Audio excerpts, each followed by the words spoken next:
we're going to it, and we completely forgot that it was happening. Oh, actually, We this could be a didn't good forget. footnote with Armageddon 2008. Like, that was the very last Armageddon they ever did.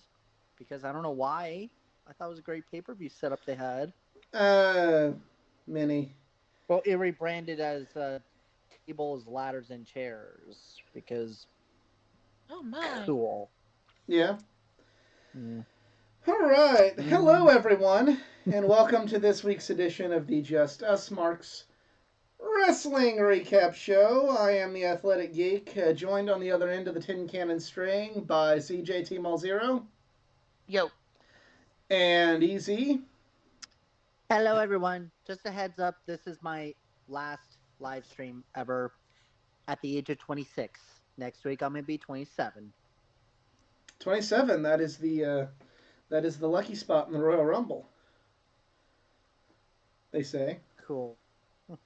So maybe you Also, should. nice Cactus Jack shirt you got. Yep, I'm wearing this. This is getting some wear because I wore this past Sunday when I went to go see Mick Foley do live stand up.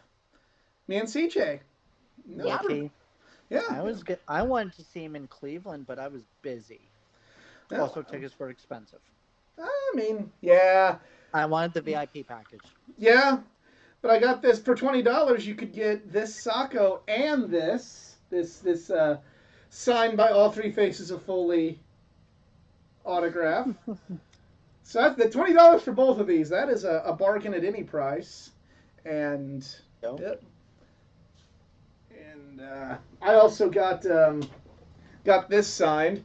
Funny story about this piece. So this is what they were giving out 2 years ago when Dolph Ziggler did his stand up at the same club. So I got Dolph Ziggler's autograph on it, and I even got Ryan Nemeth, who opened for Dolph that time, got his signature on it, and it has on there, March 20th, coming to Laughing Gas Comedy, the name of the club, Mick Foley. And I remember getting the poster, and the people at the club said, "Hey, you have to come back in a couple weeks.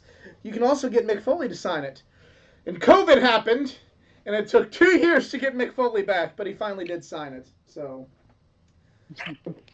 finally, and Finally. finally got to see Mick Foley's routine again. It was really entertaining.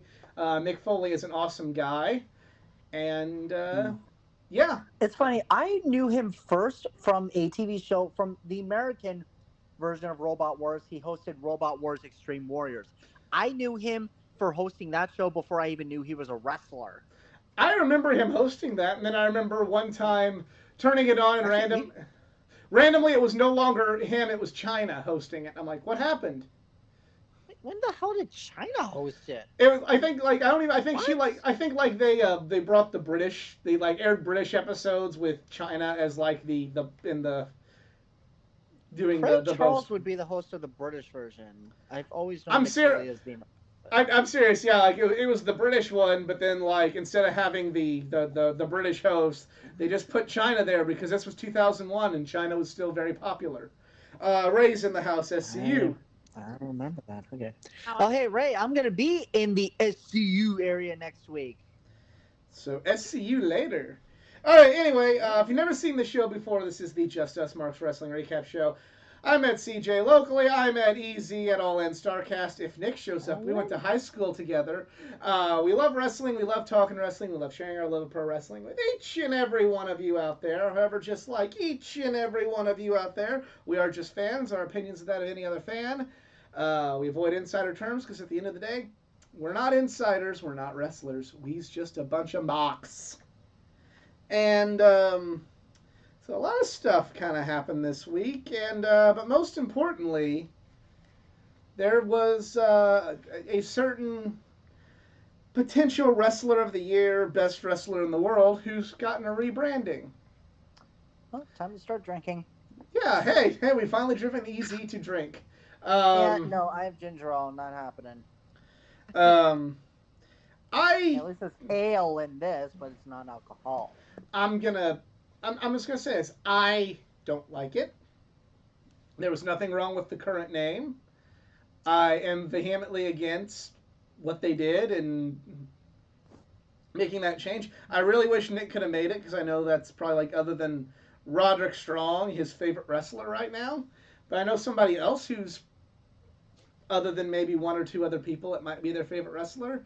And I'm just gonna give them the floor to talk about Gunther.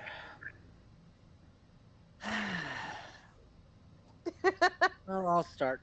Well, first of all, like he's an okay character, when it comes to friends. Oh wait, you mean Gunther on NXT? Yeah. Sorry. Actually, for real, I actually love Gunther on Friends. We all love Gunther. He's like the awkward friend, but man, listen. Anyways, as for Gunther, the NXT. Okay, if you have if only Rachel Ellering were in NXT, then Gunther could have a crush on her. True. But anyways, so you guys know that if you've routinely watched us, you know that at one point I get into a little bit of a rant about what the hell WWE does with their record profit money because they don't give a shit. Well, here's more reasons why they will never give a shit, because what was the reason for the rebranding of his name? What was the reason for Karrion Kross looking like he was the dominatrix? What was the reason for just anything, the budget cuts in general? I'll just go with that because otherwise we'll just be here all day. Okay, last one. What is with Alexa Bliss having a stupid little Lily doll? And even, apparently, if you've seen the WWE 2K22 trailer, Lily's alive! Because, whatever. But anyways, but why? We have seen Walter fight at NXT New York. He was freaking brilliant, especially when he was fighting the Bruiserweights. Of course, first half of the match was it was okay-ish, but by two-thirds near the ending, it was really picking up, and there was a lot of action that this intrigued me to honestly check out NXT UK. But now you're bringing Walter to the mix, who honestly, if the black and gold brand were still around, he honestly could have been your poster boy. But no, you thought, well, let's rebrand him because people won't know about this. It's the same when you had War Raiders go to the Viking Experience, and then you change it back to Viking Raiders because fans were upset. I was like, no, they will always be known as the War Raiders. I don't care if a shit what you all will say. But why? Just why, Vince? Is it because he's Eastern European? I mean, I'm Eastern European, but would you want me to drop my little Canadian accent and go for more Russian accent? Because, hey, Eastern Europe, that must mean Russia, right? Right, Rusev? Right, Lana? Seriously, I don't know what more to say. This is just...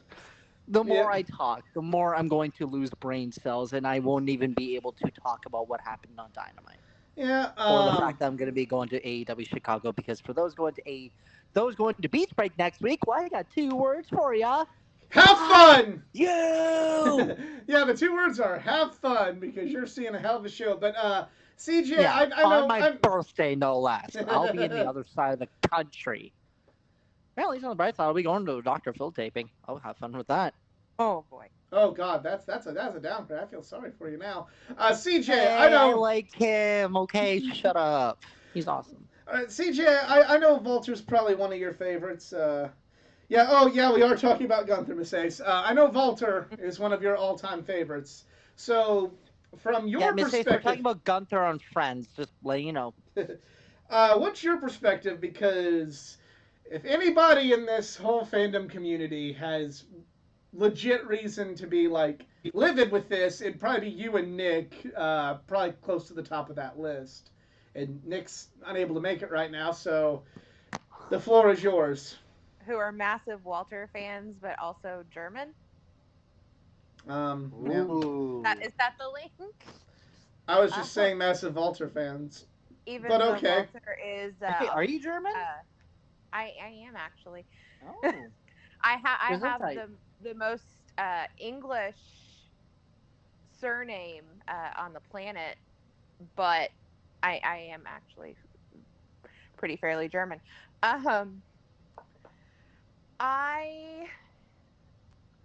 my first opinion was when they had the two names, which they have since dropped, and they released this trademark on the Gunther Stark. So he will just be Gunther. So he's already lost his last name. Thank you, Vince, for doing the typical WWE thing and only having one name except for Seth Rollins.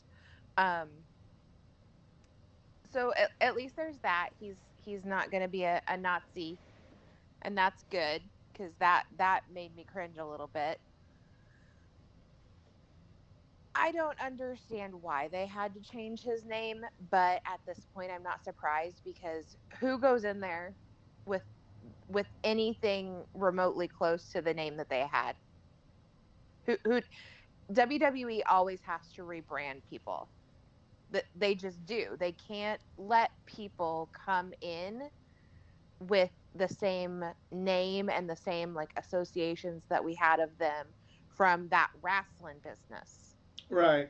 Because we're not wrestling here, we're sports entertaining.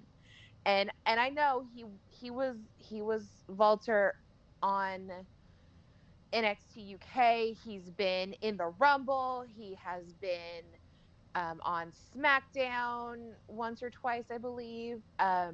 He's been on NXT proper several times. He's been on takeovers. I know that we've seen him in the US, but most of those times were not controlled by Vince other than the Rumble, and he doesn't assume that any of us remember that. Even though he had a nice little stare down with Brock, everything was cool. We're going on the assumption that we don't remember any of that or his time on NXT, even though it may or may not have been on some of our lists from last year. It's fine. This is fine. He's going to be on NXT proper all the time now, so they felt like they needed to rebrand him. They're rebranding everything on that brand anyway.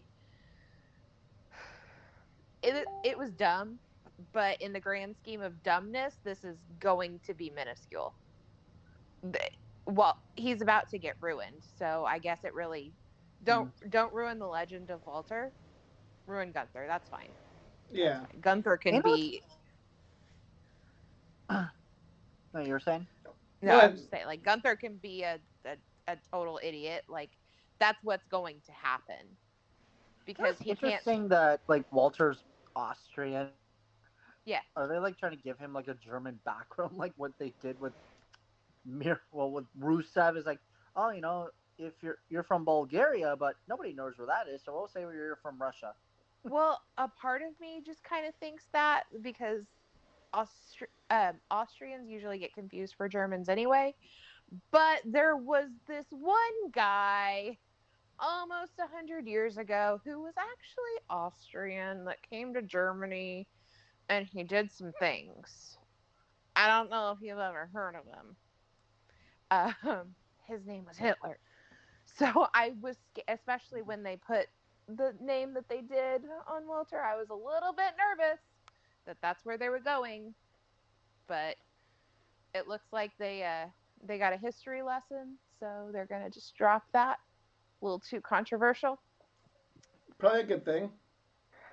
I still don't trust Vince not to do that gimmick. Yeah, because that sounds like something Vince would want to do. When is the last time Vince McMahon has ever been trusted with anything? I mean, yeah, that's what I thought. I mean, like, what do you mean by that? No, just like the business-wise. I mean, he's trusted with everything because it's his. Yeah. But like the product. When was the last time the fans trusted his product? You mean? Just in general. Okay, fine. When do we trust his mindset about these changes are actually good for the business? Name changes, pay-per-views, how long the shows can be, whatever. I mean, he's still got a very large, loyal fan base. And he's been doing this for 40 years. So there's that. I mean, there comes a point where ownership knows what they're doing. But even Jerry Jones knows how to fuck up the Cowboys. I mean, I get what you're saying, but it again, like, I'm gonna go back to the example I bring up, all the time with WWE and McDonald's. It's like, when was the last time you heard somebody say about McDonald's, that was a good meal? But what also still makes the most money, and the people at McDonald's go, yeah, we really don't give a shit whether you got a good meal because you bought our food. And a lot of people bought billions and billions of served daily, enough French fries served in a week that you could stack them to the moon twice. You know, It's a lot of French fries. yeah. So again, it's like, when was the last time people trusted Vince with the creative product? I mean, it depends on who you ask, because there's a large section of the fan base that goes, "Is it making money? I like it." This is that's how they want to view wrestling. They're this kind of meta smart. Well, and I guess it kind of depends on what your gradient is for success. Like, do you measure his success in the ratings? Because he's still doing okay. He's not doing as good as he was, but it's still not terrible. It's not bad enough to kick him off TV. Are you grading him on how much money they make as a business on a yearly basis? Because he's winning hand over fist. I guess the last time that he's been universally praised, that this one change that he did made everybody love him. This is wrestling. We don't universally. Yeah, we don't. Anything. It's funny. Never in the history. I'm gonna be giving. I'm already putting over some competition, but it's good competition. But the Solo Monster Sounds Off podcast, has a little segment where they go in the old archives of the old AOL chat rooms and the old AOL message boards, and looks at what the fans were saying. And you had like fans in 1996 saying they were over the NWO already, and God, why the fuck did the NWO have to win another match? And you had fans in 1998 going, I'm sick of Stone Cold Steve Austin already. And, they have people bitching about Stone Cold, like, he can't work, he's terrible, get this guy off my TV. Yeah. I remember just in my my first foray into this here internet, I remember in 2002, the cool thing to do was hate The Rock. Like, if I said on a message board at that time, I was, 11, 12 years old, just kind of getting into wrestling on the internet and talking about how I think The Rock was cool. And, like, it is immediately, like, the lasers point at me, like, what are you, 5? The Rock can't work! So, it's funny, it's like, when was the last time Vince was universally praised? It's like, never. Nobody's universally praised, depending on what bubble you're in. Like, nobody's universally praised. The Rock, the people's champion, arguably arguably the most successful wrestler of all time, arguably the most charismatic wrestler of all time. I remember from my own foray into the internet was called, like, this guy can't work. He's taking a spot away from whoever. RVD could have been wrestling Hulk Hogan at WrestleMania 18, but they're giving it to the fucking Rock, who, what the fuck does he need it for? He's going to Hollywood, this, that, and the other. So, I mean, it just kind of depends. When was the last time Vince was universally praised? Well, nobody in wrestling was ever universally praised. Even AEW, as much as we love it, has flaws, and depending on who you talk to, they're either, like, a good critique on their flaws, or they're, like, worse than the person that CJ mentioned earlier from around 100 years ago for saying that AEW could pick it up in a few areas.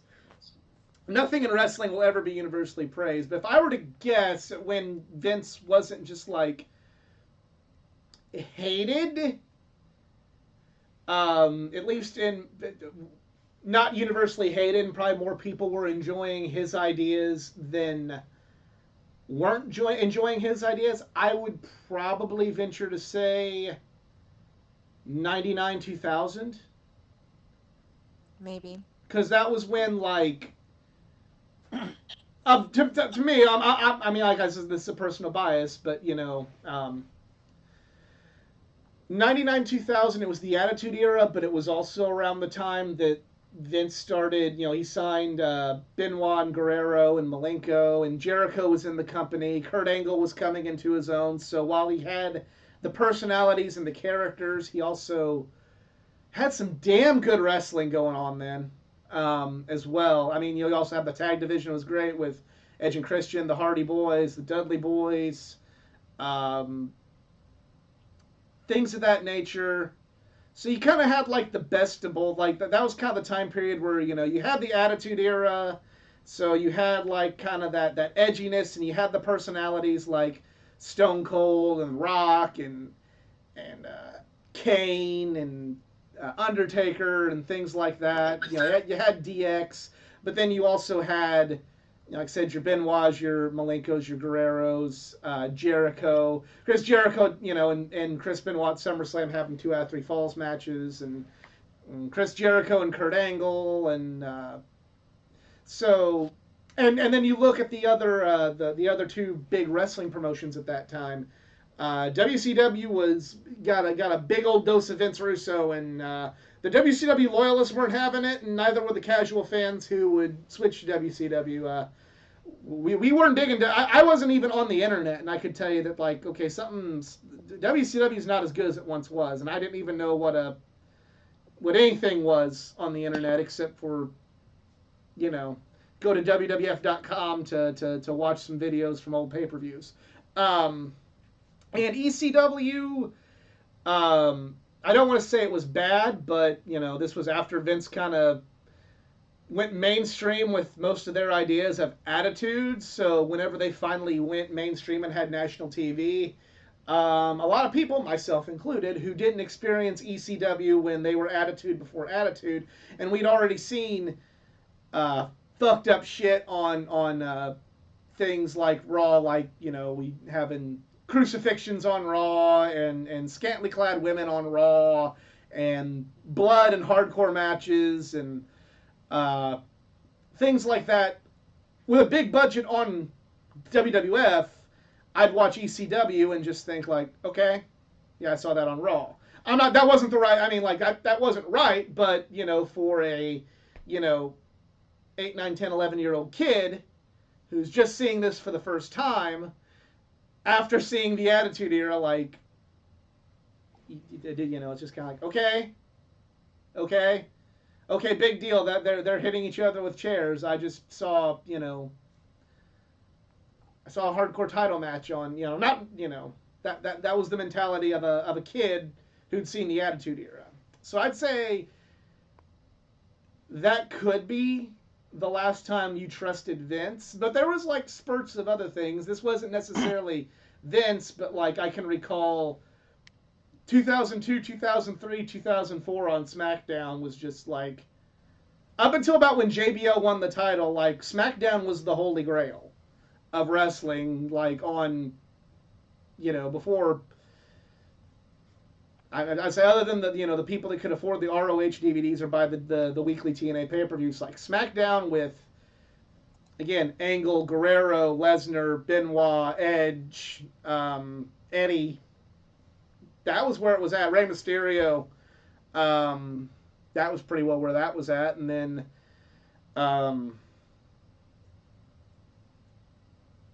yeah, I'd say that. And then I know just for me personally around, I really like SmackDown in 2008, 2009. I know it'll be a cold day. Satan's saying it's cold down here because you're going to hear who I'm getting ready to put over. But the kind of the CM Punk run on SmackDown, getting into the Straight Edge Society and having Jericho and Ray and Ziggler and Morrison on that show. I really like that too. But again, at that time we were already kind of going, do we trust Vince? Bryan Danielson just got signed to WWE, and like the first thing we were saying is like, can we trust Vince? Is Vince going to fuck that up? What's going on? You saw how they fucked up Colt Cabana. Are they going to fuck this up? So we in our little Smark bubble, maybe never universally trusted Vince, but when he's making money hand over fist, who cares Who cares what Smarks think? Who cares what, you know, who cares what food snobs and health nuts and vegans think of McDonald's when they're still making billions of dollars daily? And yeah, I mean, it is what it is. So, Ta-da! exactly. So, on that note, we are going to talk about Rampage.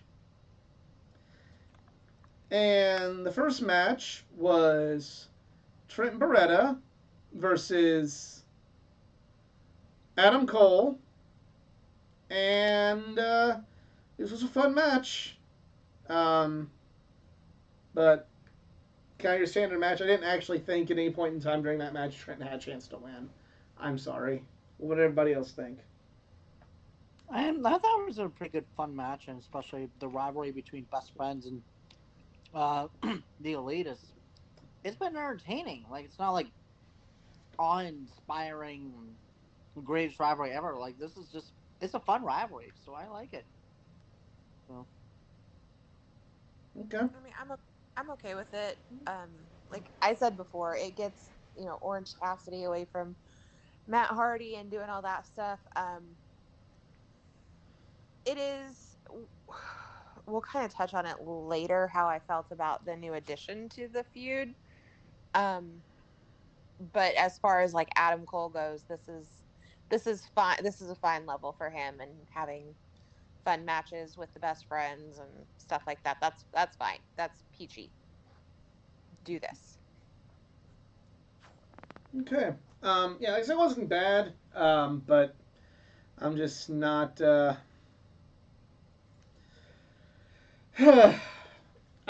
just like I said, just kind of. It wasn't like the John Silver match where I believed in something in that particular match with Adam Cole. It just kind of is there, and like not and again, not every match has to have that dynamic, but it is what it is, and it was a match. It served its purpose. It was good. There you go. Next match, Shawn Spears versus Andrew Everett in a squash, and they hyped up the match to CM Punk. More on that later.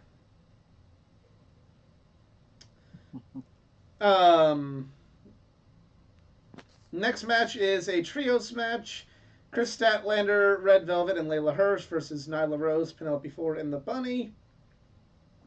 Good trios match, but spoilers later. Yeah, well, I mean, they're good. They were going in the right direction. It came full circle. Yeah. Jay Lethal came out to confront some dude and called some guy. I don't know who he is. Don't know who he is. Yeah, I don't know who he is. You don't know who he is. I don't think he's that absolute on our level. Nah. Absolutely phenomenal. Sometime in the near future, someone's gonna have a little Ricky Starks marathon watch. No, there's not enough. Yeah. There's not enough matches of his for there to be a marathon. First of all. Oh yes, there is. Yeah. AEW even has a media library yet. Oh, we're reaching back before the AEW. Well, then, if I have to sit through Ricky Starks, you gotta sit through something, brother. I don't think so, sir. That don't work for me. I mean, it wasn't a bad segment, but I'm. Why does Dante Martin just get like everybody like we're friends now? That's the best use you have out of Jay Lethal. Like Jay Lethal just kind of appears and is like, I'm gonna be Dante Martin's friend, and then later on, some of the friends that he turned his back on are now his friends again. It's like, okay, like I really wish they. I think that someone that we can talk about a little later when he said it kind of made similar comments about it. Yeah. And it was pretty good promo from someone who you don't know about. Is it Sticky Rarks? Sticky Rarks. I think that's his name, Sticky Rarks. Okay. No, I'm no, no, surprised no. you I didn't think call it's him Ricky Stinky. Bobby. Ricky Bobby, right? Hey, I first don't or know what to last. do with my hands. But like, I'm glad like they kind of. I'm glad they're doing something with Jay Lethal, but like, but you know, kind of getting a little ahead of ourselves. Jay Lethal wasn't on Dynamite, so it's like, so what was the point of this? Like, not even a promo. He wasn't even one of Dante Martin's friends who agreed with him on Dynamite. So what was the fucking point of this? Tony Khan got Jay Lethal and Leo Rush confused. He mixed the two of them up. He sent Jay Lethal out thinking it was Leo Rush. Damn it, Tony Khan. Only Vince McMahon can mix up people for people. I changed your name. I thought Leo Rush changed his name to Jay Lethal. Yeah, Jay Lethal is now going to be known as Leo Rush Jr. Yeah, that's right. Leo has a son that he never knew about. That's older Why don't we than all him. stand up and clap for Leo Rush the daddy? By the way, where the hell has Jason Jordan been? He just disappeared off the map. He's a producer now because that injury that they were kind of playing into was career ending. Right. And we never heard about the daddy issues ever again. Thank God. I'm not trying to be insensitive, but when that whole storyline happened, there was one of my favorite Botchamania endings ever, which was that whole like the clips of that whole saga playing out to the song from Family Guy, "My Black Son."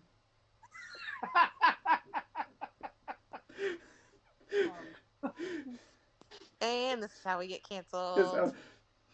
It was on Ninja. Yeah, it was on Botchamania, so I didn't do it, but I just thought it was like, yeah, like that's kind of what they're going with WWE.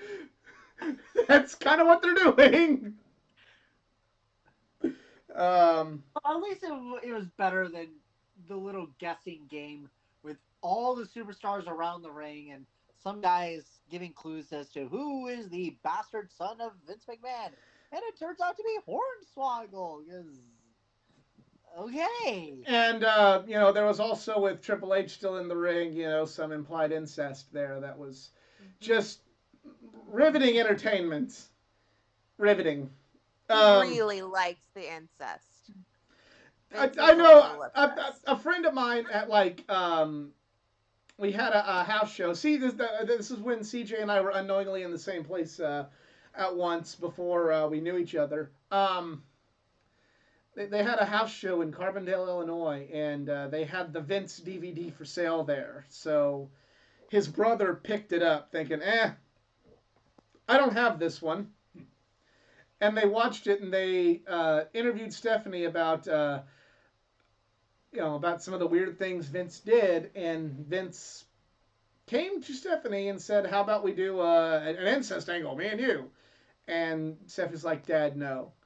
And then apparently, according to Stephanie telling the story, without skipping a beat, he went, "What about Shane?" And Stephanie then again refused. So good on you, Steph. Good on you. I don't really like her very much, but good on you there. So we now go to the main event. It's time for the main event, which I loved. John Silver pantomiming that line with Mark Henry. That was just glorious. John Silver is the world does not deserve John Silver, yet we have him. So it's lucky. Silver, but he is gold. Mm-hmm. Why is that not a shirt yet, by the way? A one, a two, a three, do. It might be. It should be on Pro Wrestling Tees, but it's not. Like, what the hell, guys? I don't know why you didn't just ask me, because I know like all of the John Silver shirts that are available. Yeah, well, it's a Mark Henry shirt. I mean, we got a Johnny Hungy shirt. Yeah, like all the John Silver shirts that are available is great. We need a Mark Henry. It's time for the main event shirt. I think that is a shirt. It is a shirt. I'm looking it up now. I'm on Pro Wrestling Tees. Yep, right there it now. is. Yep. Here it is. It's loading. Yep, there it is. Hang on. There it is. It's time for the main event. Love it. That might be my first ever Mark Henry T-shirt. That might be my first ever Mark Henry piece of merchandise. No, I had an action figure as a kid. Never mind. But now we got to get to this main event. I loved it. This was a match where there was actually like they lulled me into thinking that that Silver and Reynolds would win, and then when they didn't win, I was sad. So that means they did a good job telling a story and having a good match there. So kudos to Jurassic Express and Silver and Reynolds for making me think that I was going to be a happy guy, and then I went to bed sad. Good job, everyone.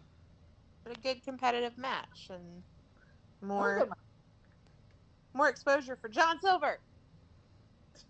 Pretty sure it'll happen. By the way, speaking of really awkward T-shirts, we have a GFY Jericho shirt because of all the catchphrases you're trying to push. GFY, really? Especially after, well, we'll get to later about what Moxley did. Yeah. So yeah, we'll get to that right now actually, because it's time to light the fuse and bring the boom. It's time to talk about Dynamite, and we start off with the return of Jon Moxley, who went and took care of his personal demons, and glad to see he's back. Glad to see he's better. He looks healthier. He looks better. Then someone was. The crowd got silent because they really wanted to hear what Mox had to say, and some guy. All except one douchebag. All except one douchebag, and then Jon Moxley, in no uncertain terms, said exactly how he felt, and didn't get censored. So that's 2 times that Jon Moxley has dropped an F-bomb, and it not been. It has not sued us, so that's a good thing. And it not been censored. It happened at Revolution. It happened again here. So, yeah, good promo. Really liked it. Moxley's back. On a selfish note, I am a little disappointed because after you go through something like that and do a promo like that, you can't be anything but a good guy, and I respect that. But selfishly, I was getting very excited for bad guy Moxley, and we might still get it. Not for a long. No, not after that. Like, you can't do that and yeah, you just Who's can't. gonna boo it? Exactly. Who's gonna boo Jon Moxley? Like, he could do like the most. What if he literally attacks CM Punk? I think I think you'll have a split down the middle crowd like it's the Super Bowl and both teams, fan bases showed up. That's what you'll have. Also, yeah. by the way, last night we actually drew in 1 million viewers. Yeah, actually beat Raw in the demo and beat we NBA. were number 1 on Cable Top 150. It's like, hey, beat the NBA. They actually beat the NBA. So you know what that means? NBA in the mud. Why would anybody watch the NBA? That's not going to be there anymore. Ratings went down. You still watching the NBA? It's not going to be. It's not going to be there much longer if you're still watching it. Got to thank Daniel Garcia for putting the internet's logic onto the NBA now. Anyway, next up we have a MJF and Wardlow promo where basically MJF said, "Don't fucking teasing us." Part of the story: patience. No, Patience is a virtue. Not patient when it comes to obvious heel turns. You gotta be patient. No. You would have not enjoyed watching the show Frasier. No. Because they waited many seasons before Niles professed his love to the housekeeper. I watched The Big Bang Theory, and I was waiting for Shamey to be married. Yeah, there you go. It was a long time for Sheldon to have coitus, a long time for Shamey to get married, long time for Leonard and Penny to actually have a stable relationship too. So, I still don't know Penny's last name other than Hofstetter. Yep, just Penny. Kind of like Cher, But anyway, so the next match is a mixed tag team match: Orange Cassidy and Chris Statlander versus Adam Cole with Dr. Britt Baker, DMD, the women's champion. And I thought this was a good match. The finish I got it, but it felt weird to me. And I'm not going to really comment on that because I know somebody else who wants to comment on that finish. And CJ, take it away. So we talked in the little Rampage segment that this Adam Cole with the best friends thing is fine. It's kind of mid-level acts. That's fine. For one, I'm not a big fan of Britt Baker as the women's champion being involved in the feud directly because I feel like it brings her down. I thought it kind of brought Chris Statlander down, and it definitely brings the women's championship down a peg. My big frustrated question is that why did Britt Baker sell falling through a table like death tonight? Does anybody have an answer for me as to why she sold it like death? I actually legit thought she hit her head on the floor. She did not. She very clear, like when they showed the replay, you can see like she fell on her ass through the table and then laid herself back. And it wasn't like a botch or anything. It's just I was looking for that. I guess I'm like, maybe okay. Cassidy makes his bumps real hard.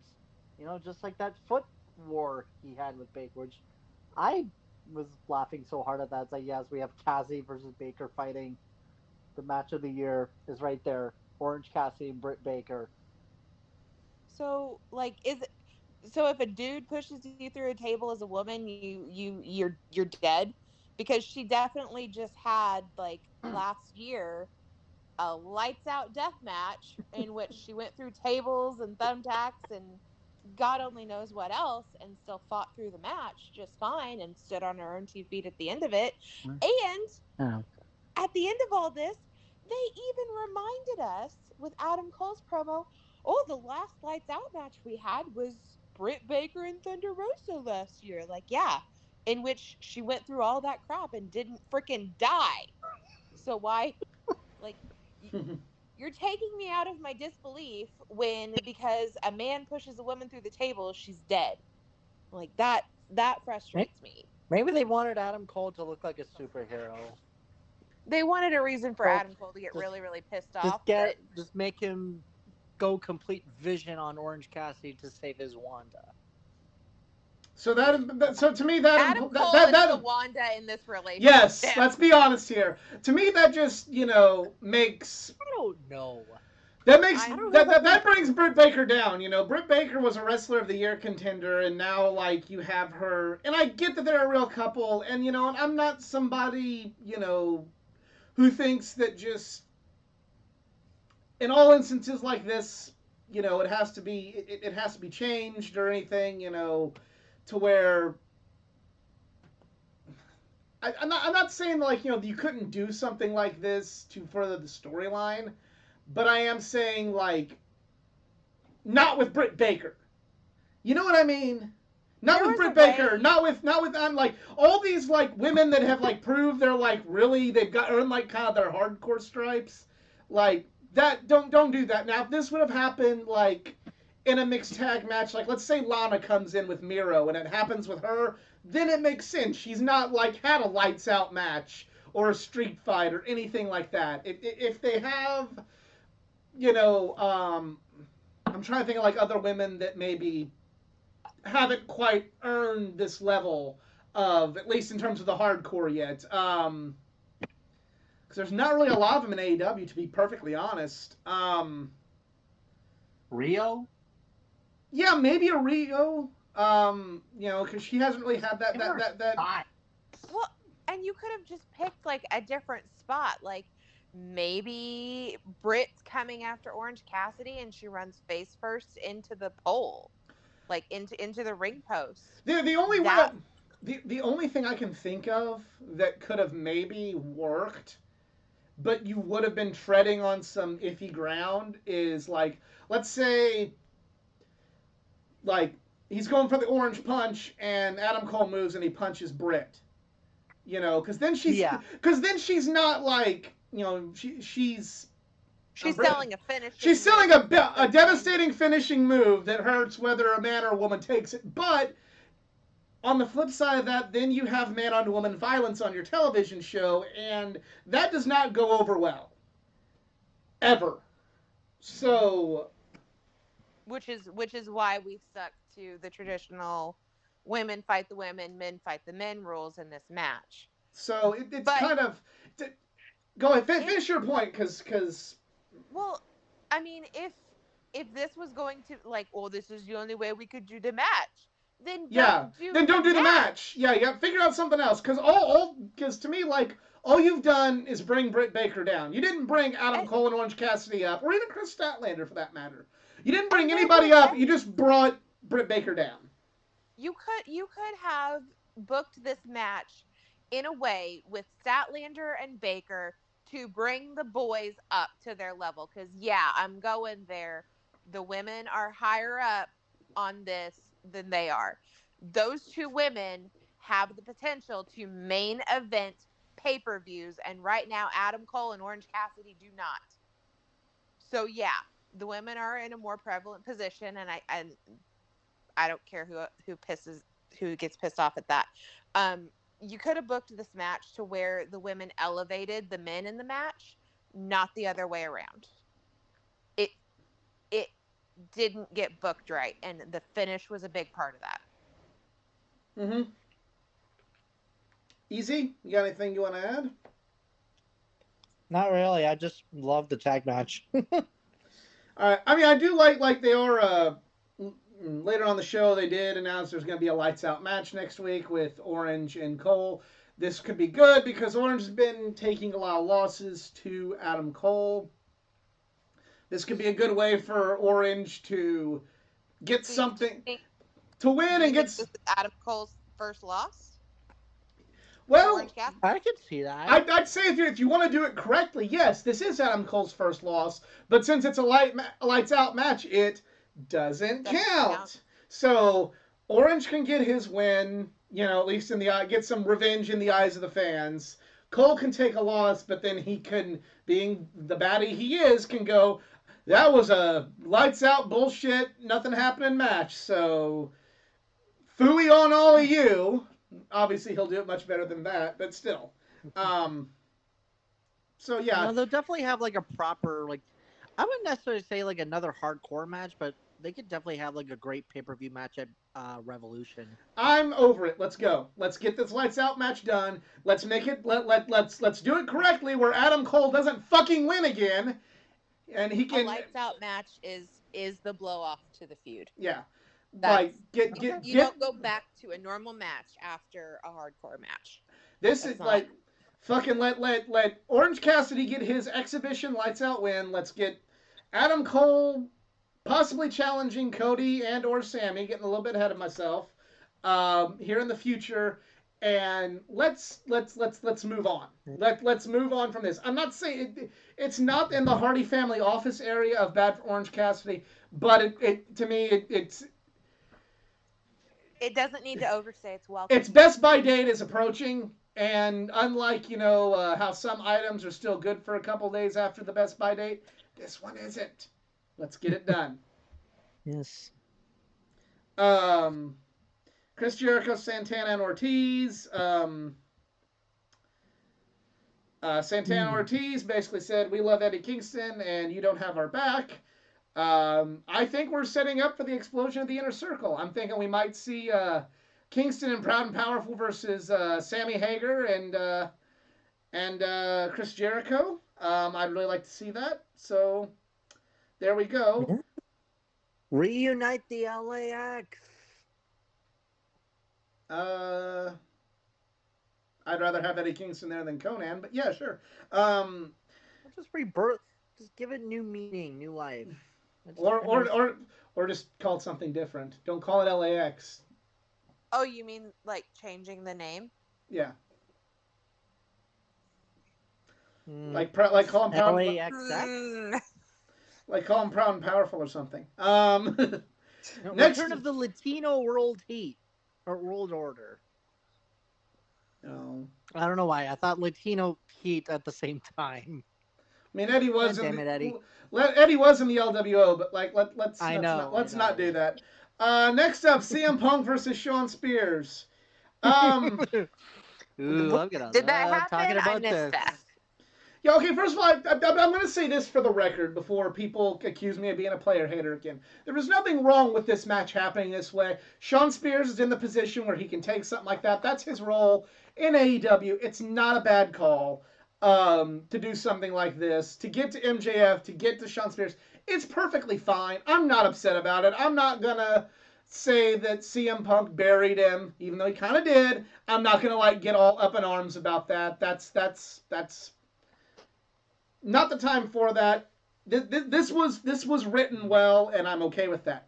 All I am gonna say is to all the people on the internet that thought that was good, wow, you sure got really butthurt whenever Cody Rhodes beat Peter Avalon last year. Just saying, oh my God, why'd Cody have to beat Peter Avalon? God, why is he not putting anybody over, egotistical prick? It's like, okay, this is the same similar situation, okay? Like, sometimes people don't go over, and that's okay. You know, if you thought this was good booking, it was good booking back in 2020 when Peter Avalon didn't beat fucking Cody. And I honestly thought this match was so amazing that don't be surprised if this might make my 2022 match of the year candidates. I don't know. It was so riveting, just so amazing on how not to be an accountability buddy because it's not a thing. Accountability buddies is Sting, Darby, the Acclaimed, who are going to be tag team champions this year. Mark my word. Jurassic Express, even the Young Bucks. Shawn Spears and Wardlow is not an accountability buddy. they need to hold the tag team titles, though. They are. No. They need No, good no, they're not. The Acclaimed are going to be tag team champs. Yeah, that's cool. Not these little losers. The Acclaim can beat the Accountability Buddies. Yeah, it'll be fine. I know. But no, they're not counting the accountability buddies. They're called the Pinnacle. No, they're Accountability Buddies. No. They're within the Pinnacle. I'm you not see, your like buddy guy. So it's like within the Pinnacle. Brian. Within the Pinnacle, there are two tag teams. Just like in the Inner Circle, there's Proud and Powerful and Sammy Hagar. There's also within the Pinnacle, there's FTR and the Accountability Buddies. So there you go. They're not fucking accountable. Forget it.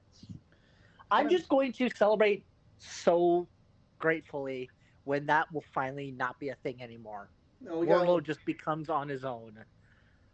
I'm going to be smiling, laughing. Y'all guys will be like, rest in peace, accountability buddy, un Domine Padre, Espiritu Santo, whatever the hell it also goes. Have Johnny Gargano debut at Beach Breakers in Cleveland, his hometown. That'd be kind of cool. I really don't know. Who said that? I'm gonna say Stid in the chat. Saying that. No, who specifically said Johnny Gargano in AEW? Miss Ace in the chat. Yeah, Miss Ace, you can go fuck off. Don't tease me like that. Don't scare away my viewers. Yeah, a lot of people are talking about him coming because it's in his hometown and he's just gonna like. Yeah, the more less said about that, the better. Anyways, he's gonna be an accountability buddy. Billy Gunn. First, I want to say I really like this. We gotta move on. Yes, Billy please. Gunn commandeered a backstage camera because he wanted to, and then he along with the Ass Boys beat down Christian. It's a good storyline. Hey, you know what? It gets Colton and Austin involved. Jurassic Express. Do I have your attention? Huh? Yeah, That's literally the first thing I can think of. I mean, I liked it. It's a good way to set up a new program. Gets another big match and some more experience for the Ass Boys, aka the Gun Club, or is it the Gun Club, aka the Ass Boys? Either way, I'm calling it Gun Club. Just no. Ass Boys. Ass Boys. No. Ass Boys, FKA Gun Club. Yeah, Ass Boys. Ass Boys. Anyway, like this segment, like what it's leading to. Kudos. And now we have the other than Moxley coming back, my favorite part of the night. Cody Rhodes is back, and he cut the promo of a lifetime. Fuck yeah! 2022. Yeah, He was fucking taking everything. Like, I made this comment talking about because you thought he's going in one direction, but then he starts saying something else. Put this on Twitter, and it actually gained a little bit of traction with some of my followers. So thank you all who replied. I said right now Cody Rhodes is like Lex Luthor from Smallville. When I was watching Smallville back then, because they didn't really there wasn't a DC TV universe or Netflix shows like Daredevil. So for a nerd, if you want to watch a live action, series related to comic books, Smallville was kind of the best she was going to get, and best she was going to get for a while. I mean, Superman and Lois ain't that good? This was in 2001, before there was a Superman Lois. But anyway, and there was a lot of flaws with that show, don't get me wrong. It was by no means a perfect show. But Lex Luthor was done probably the best he's ever been on that show. And the reason it was done so well is because we know what's going to happen with Lex and Clark. We know what's going to happen with Lex Luthor. And every time something comes up, you think, and this is going to be when it happens, and it doesn't. And Lex goes out the other side. It's like, oh, hey, he's still got good in him. He's still a likable guy. He's still a good friend to Clark. Hey, okay. Oh, okay. Oh, there's tension. This is the week where it's going to happen. Nope. Okay. And you keep thinking, okay, here it is, here it is, here it is. All the pieces are there. Here it is, here it is, here it is. Until finally you just give up and you're like,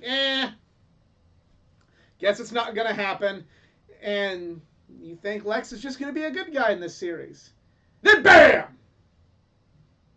Lex turns into Lex Luthor and you're like, I hate myself for believing in you. That is what I'm thinking they're going to do with Cody Rhodes. It's coming, but they're going to make us put our guard down now. Now we're expecting it. They're going to make us put our guard down, I think. Or it's going to happen next week. Who knows? But still, great promo. Really liked it. It shows that Cody Rhodes is still, and yeah, I will say even better than CM Punk. He is the best promo in AEW. Y'all can fight me. At athletic_geek89 on Twitter. Just, yeah, great promo. I rather whatever big stuff wants to happen. Can we maybe wait like 2 weeks? I mean, Chicago can also be pretty dope about what happens. We will see. Just the one time that AEW comes back to Cleveland, they promise. I will not fuck off. And Johnny Gargano is my third favorite wrestler. It's the first time to happen, and it's all good easy. Well, can we at least get Fyter Fest? St. Louis gets something first. Yes.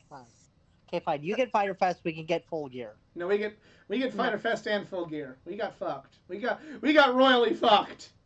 We're getting beach break. It's not our fault you're not going to be there. Yes, because I have family matters to take care of, like my cousin getting married. Like Urkel? What? You said family matters. Family matters. So is it Urkel? No. And no, I didn't watch Family Matters. A little before your time. Yes, I did do that.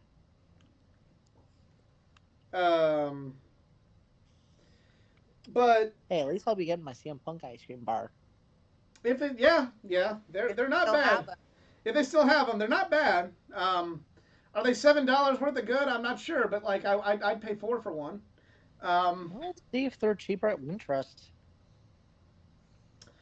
But yeah, they next up you have a Jade and Anna Jay interview setting up a TBS title match. So cool. House of Black. That's gonna be live tomorrow too. Mm-hmm. House of Black versus Varsity Blondes. Whatever match, that's whatever match if it did the right thing. Like you needed the House of Black to look strong here, and they did. And then set up Pac's return, so kudos there. I was low key thinking Julia Hart was gonna join. I think she is, but again, kind of one of those let it play out. True. Wait till you need that turn. Trent Barreta and Rocky Romero hijacked Brandon Cutler, and Roppongi Vice is reuniting to face the Young Bucks.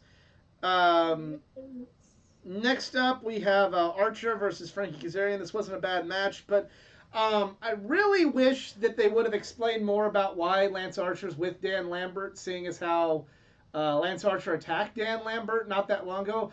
Lance Archer is turning into like the Big Show of AEW, and that like, oh, he's good, he's bad, he's good, he's bad, he's good, he's bad, he's good, he's bad, and that's not a good thing. Like this is not. I understand like you need to have like fresh challengers, and I'm Archer's a good wrestler. That dynamic with him and Hangman will be just fine. But I really wish there was like a little bit of more story reason given to why Lance and Jake are with Dan Lambert right now, rather than just, oh hey, now they are. I mean, they gave storyline reason for why Andrade was with FTR was with Andrade for a little while, and it made sense, and it may not have been like a life altering, super great, spectacular, geniusly well written explanation, but it was a good, respectable explanation, and I would have liked the same with Lambert and Archer. So very disappointed that they're kind of. I'm not gonna. It's not a hill to die on. I'm not gonna like go off the deep end and go, this is why AEW's bad and bad. I'm not gonna do that, but I am gonna say like this is a WWE move to just kind of do it and then be like, I don't know, explanation. Ha ha! Gotcha! Like, that sounds like something they do on WWE to just go like, we're doing it! And fuck you if you don't, if you're overanalyzing it.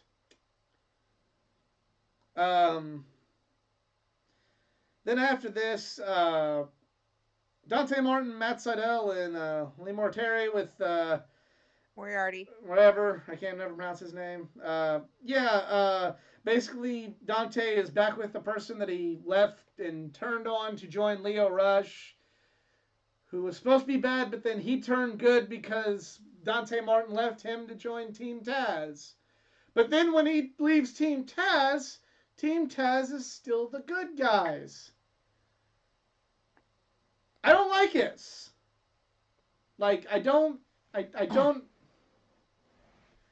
Like again, this feels like WWE.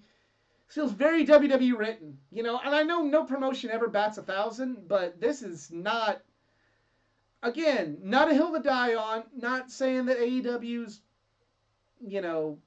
writing is bad, but if WWE, if this happened on Raw, if like this storyline was happening on Raw, nobody would be saying it's good.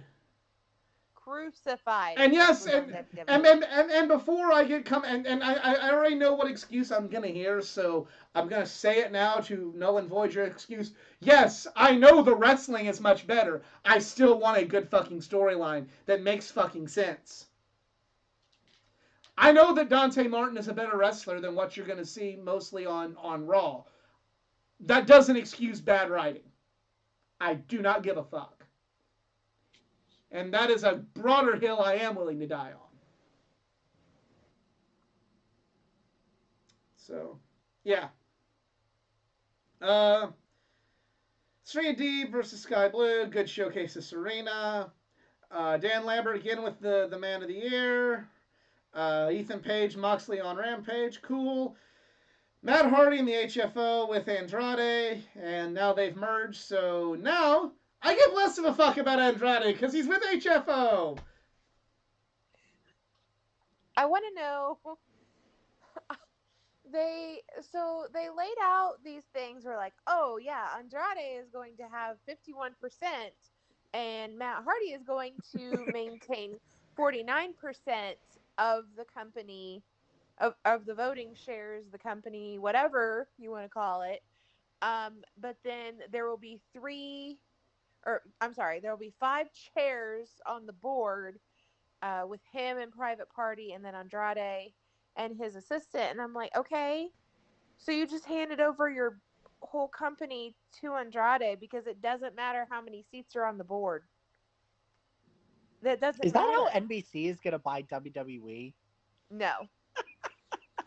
Vince, this is why we keep saying, like, it doesn't matter what the board of directors say, it doesn't matter what the viewers say, it doesn't matter what creative says. Vince holds the most shares, so it does not matter. It zero fucks are given because Vince holds the shares. That's all there is to it. That's why he can do whatever the fuck he wants to do. So Andrade just ta-da. But So I don't as an think that we're gonna. accountant, does what they did make any sense whatsoever? Not really. But are we ever? Is that going to be part of the storyline? Probably not, because there was a whole storyline involving this Dante Martin and Team Taz thing where he signed a contract and nothing came of it. Contracts are meant to be broken. They're so not. That's literally not. That's what consent means. But yeah, this is just like all of this stuff to me is just like bad writing. It's bad writing, and people forgive it because oh my god, Dante Martin, oh my god, Andrade, oh my god, like, but no, like I it's think this will bad. die down faster than Nightmare Factory or whatever Brandy tried to start up, which failed miserably. I'm just saying, like, you know, you were doing so good. They were doing so good with Andrade, you know, before, like, making legit reasons for why people are together. Now, like, I don't know if, like, maybe trying to keep everything making sense all the time has overwhelmed them. But, like, they're starting to fall into WWE traps, which wouldn't be a problem if they as a company and we as a fan base weren't crucifying WWE for doing stupid storylines. And I'm sorry, I don't care how good the match is. That doesn't forgive it. I don't care. I don't care that, like, oh, but Andrade's going to have a lot of great matches with Matt Hardy as core. I don't care. Make the stable make more sense. Oh, Dante Martin's the breakout star of the year. Yeah, he's great. Make the storyline make sense. Hangman Page and Lance Archer are going to tear the house down. Great. Do something that makes a little more sense on why Lance Archer's with fucking Dan Lambert. Or better still, just keep him with Jake and not Dan Lambert. Ta-da! Those are free, AEW. You can have them. It's frustrating that they don't think things through before they just go ahead and get on TV and throw something at the wall. And it's, I mean, more so than just a WWE practice. Sometimes they do this WCW thing where they just like, okay, well, let's just go ahead and throw this at the wall and see if it sticks. And it doesn't stick. So you got to like swerve it because it didn't work, or you got to drop it completely and then hear from all the WWE stands about how they suck at it. And like, or you could just think it through before you put it on TV. Mm-hmm. Logic, storyboards, and talking with other people. And I'll go with it because Matt Hardy is pretty seasoned about his shit and good with storylines. And if nothing else good comes from this, it will probably be the end of the Hardy family office. Yeah. All right, so it's time for the main event. Sting and Darby. I got a segue. The one good thing that's coming from these promos with Andrade is Sting's new nickname is Stink. I mean, Stank. No, who's that little kid with Stink? He said Stink. He said Stink. Stink. Well, Sting and Darby Allin versus the Acclaimed. With the Acclaimed having probably a really hilarious intro video.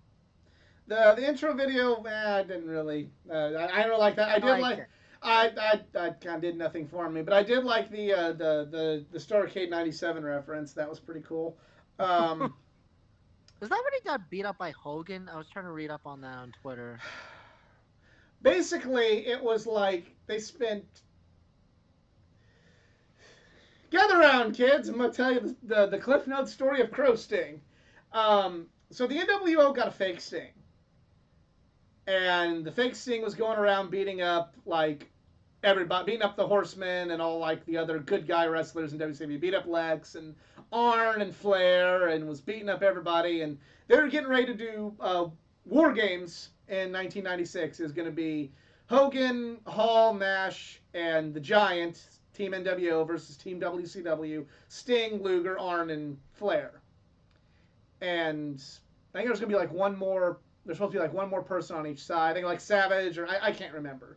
They're supposed to be like the War Games match, and they're saying, well, we got the NWO is saying we got a mystery partner, and everybody's saying it's gonna be Sting, and like all the WCW guys didn't trust Sting, and the fake Sting came out in the match, and everybody's all like, oh damn it, Sting turned on him.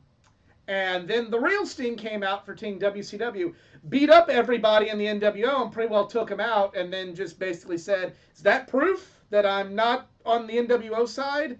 And then walked out on him. Basically saying, like, you betrayed me. You didn't trust me. And so Sting, like, went away, and he started being the Crow, and he saw him walking around the rafters, and he was building up, like he wouldn't talk, and he was a loner, and all that stuff. It was a well-done storyline. The storyline itself was well done.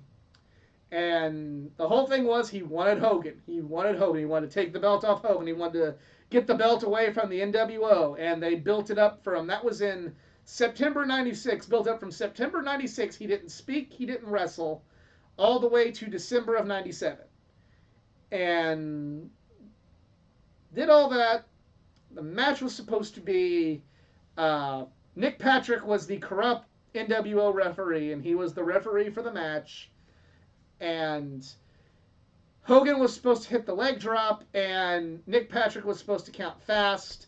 Bret Hart was supposed to come out and go, we're in WCW, we're not going to screw people out of the title like I was in WWF, and restart the match, and then Sting was supposed to win. But Nick Patrick didn't do the fast count, and there's rumors that Hogan told him not to do it. There's rumors that Bischoff wanted to punish Sting because he didn't have a tan. Bischoff did have a really long rant on his podcast about being disappointed in Sting not being in what he felt was good shape for that match.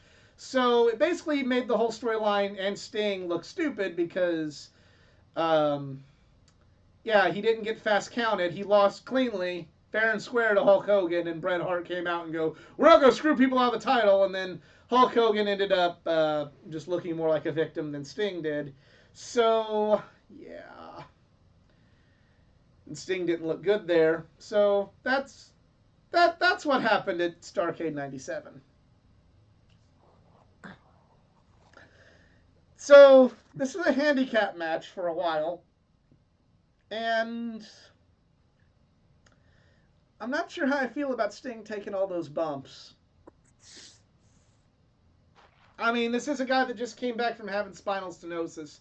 And, was doing tag matches and cinematic matches to make up, because he's 63 years old, and I mean, I'm He can not still a fight. doctor. Well, kinda. I'm not a doctor, but I don't think that you get over spinal stenosis. I think that he still has it.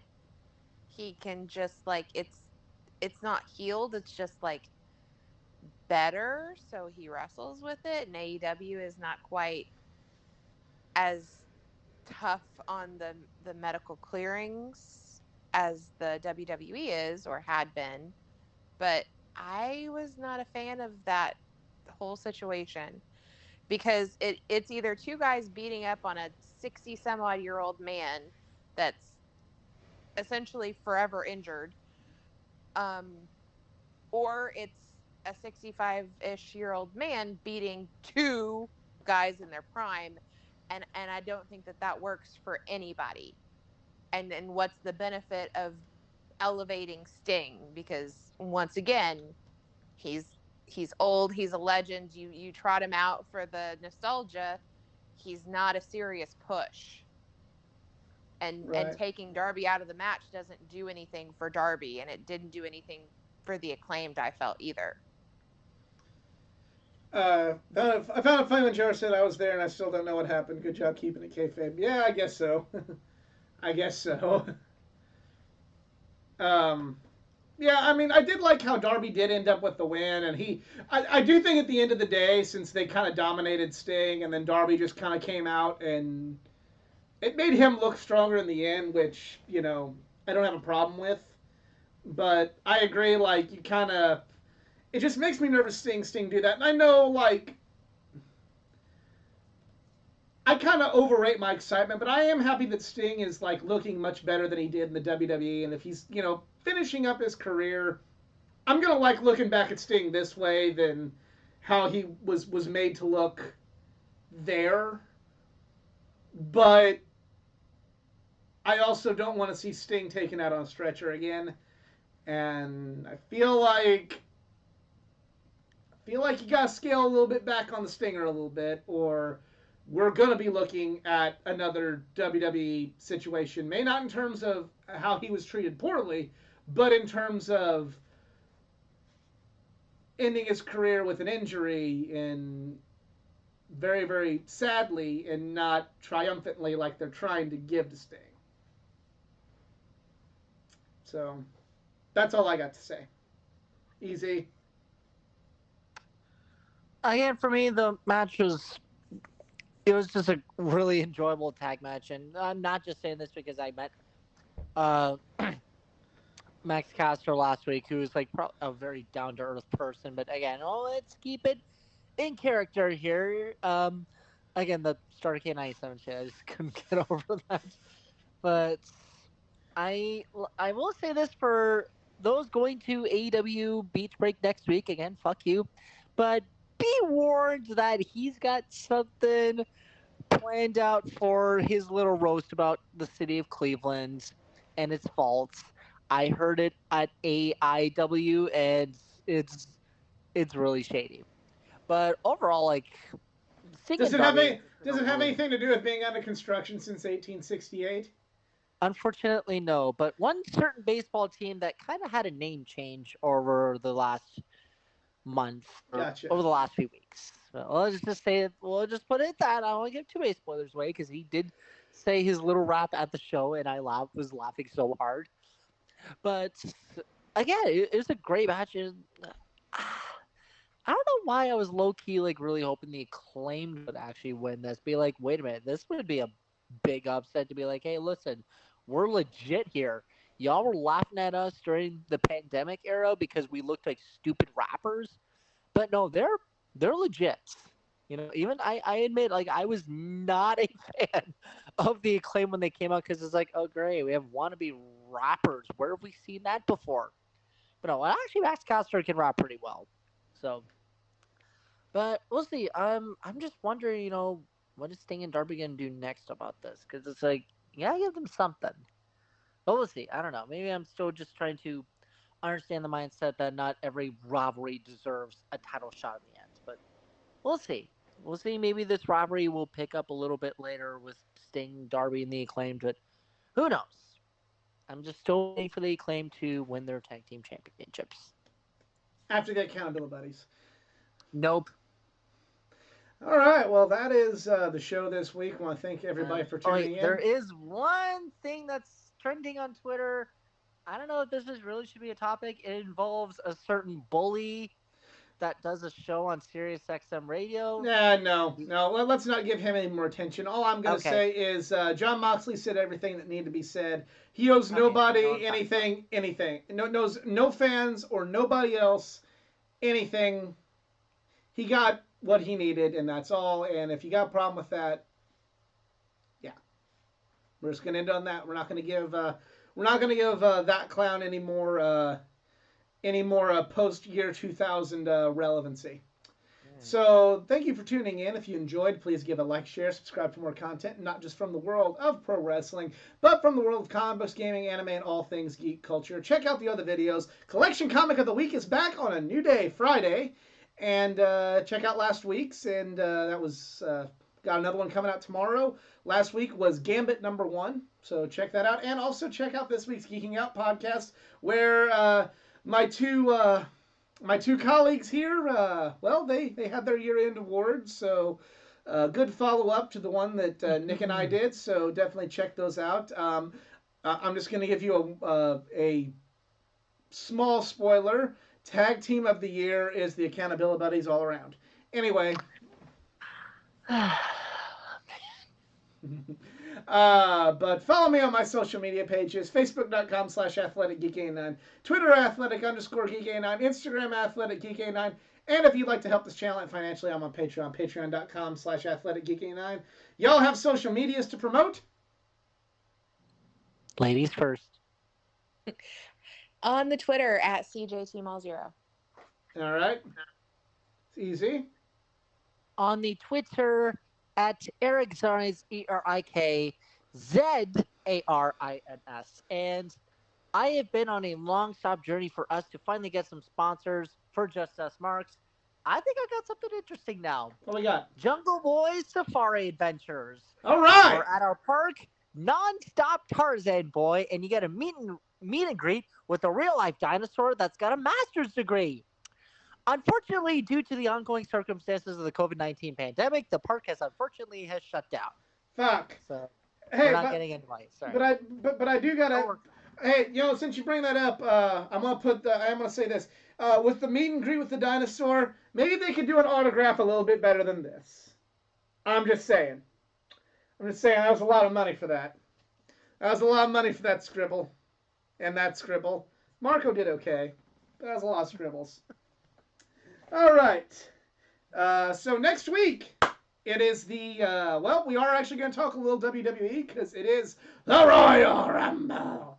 We will have our Royal Rumble predictions next week. CJ and I will be at the Royal Rumble next week. There will be a contest for the Royal Rumble, so be sure to follow me on my social media pages to get more details on that. And if you are in the Cape Girardeau area, well, we will be at CCW this Saturday, and so will, knock on wood, Kevin Nash and Scott Hall, the Outsiders. So come say hi there, come check this out, and tune in next week. Enter the Royal Rumble competition. Follow all of us on Twitter and social media. For CJ, for EZ, I am the Athletic Geek. We're just Marks, and we're out. Have a good one. All right.